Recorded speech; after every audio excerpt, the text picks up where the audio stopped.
So you've applied, you've been denied, you asked for reconsideration. If you've been denied again, it's at the next level that you really have the best chance of winning, and that's where you actually get to go in front of a judge. And when I meet with people in my office, when they come in and we talk a lot about their illness, and if it becomes really clear that they can't work, what I tell them is that, look, your best chance of winning is in front of this judge. And people will say, well, if they've had all this information already, why would a judge, make a different determination? But they do, and particularly if you walk in with an attorney, you have a very good chance of winning at that level. The bad news is you may have heard in the papers, there's this terrible backlog of Social Security cases, both here and across the country.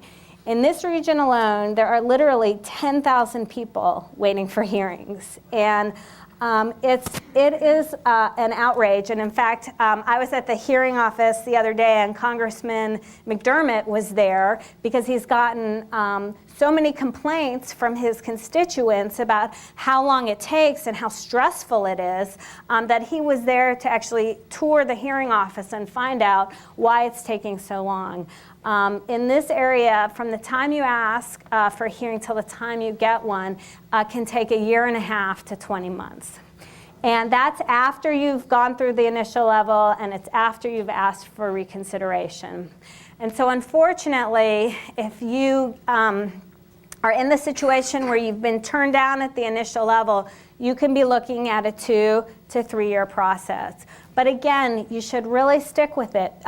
This is money that, in my opinion, the government owes you. And so, and they're wrongfully withholding it from you. And so you should stick with the process until until the end of the road. And some of you, may know people who have had to have gone through it, and it's taken many years. But there are many people out there who are committed to helping you, get to the end of the road.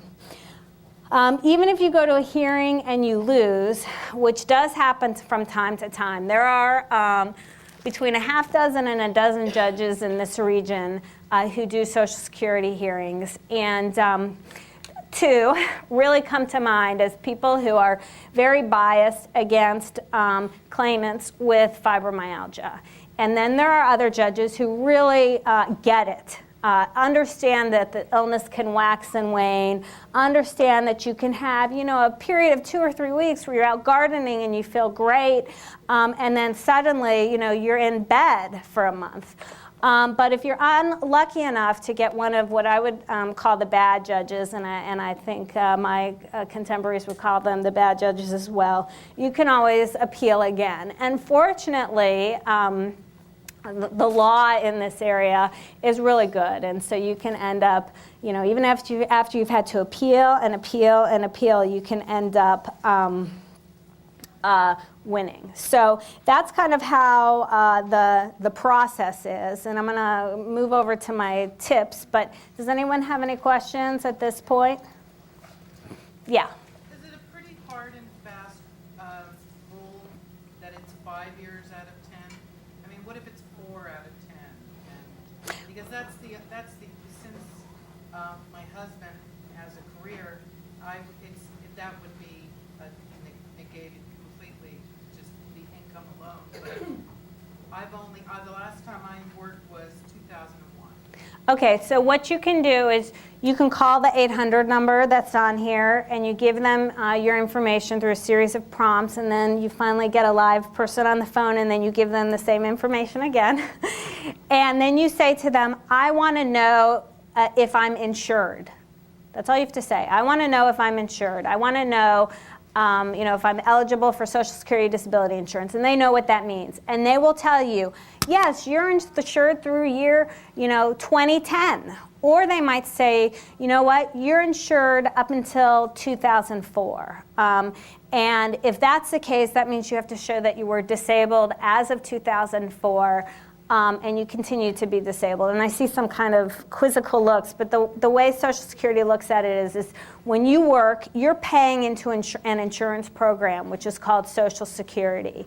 But you are only entitled to draw on that insurance if you're still insured. And so what they're looking at is, well, have you worked enough, and when's the last time you worked, and are you still insured? And so that's the best way to do it, is to call the 800 number. And I have plenty of people who come in and I just call the 800 number for them, and we sort it out that way too. So, yeah? I'm assuming you're speaking to those that are numerically below Social Security age. Well, that's a good question too. When you hit, this is an interesting issue that comes up for people. When you hit age 62, you can take it early, or you can wait until age 65. Well, if you're 62, but you're also disabled, if you apply for benefits at age 62 and you're awarded them, disability benefits, then you can start receiving your Social Security payments as if you were age 65. And so, I have plenty of clients who are 62, and we go ahead and apply for disability as well, because that will increase their award to as if they're 65. That's a good question.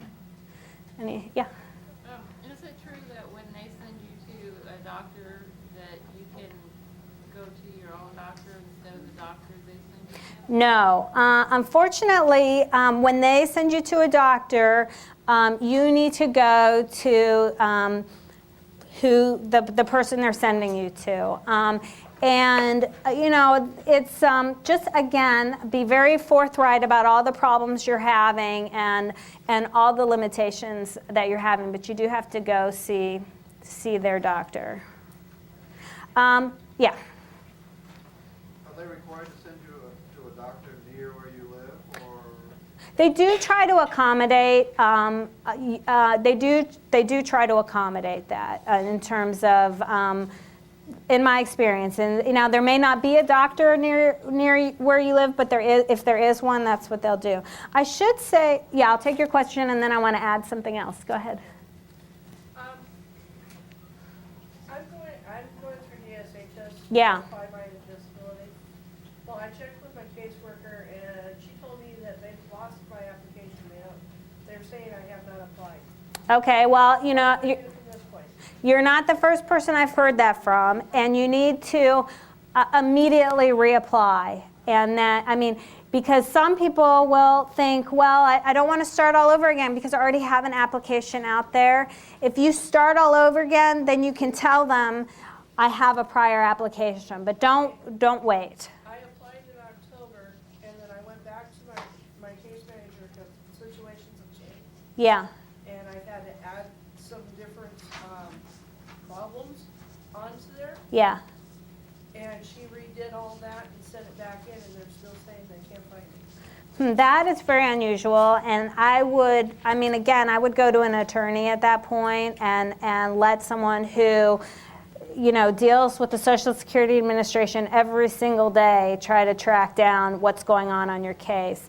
And I should tell you, like I said at the beginning, I would love it if each of you would just put me out of business and apply and get the benefits you need. And I really say that very sincerely. There is plenty of other kinds of work I've done in the past and can do in the future, but I find it really incredibly compelling when someone walks into the office and they're really at the end of their rope emotionally and financially and with their health, and they're faced with what feels like just an incredible mountain that they have to climb to get these benefits. And so that's where I come in, and a lot of other attorneys who do this kind of work because just we know how the system can treat people with very debilitating illnesses. Now, what I would say in that regard, people often have questions about hiring a lawyer, but they feel uncomfortable asking them. So I'm going to kind of explain to you how that works.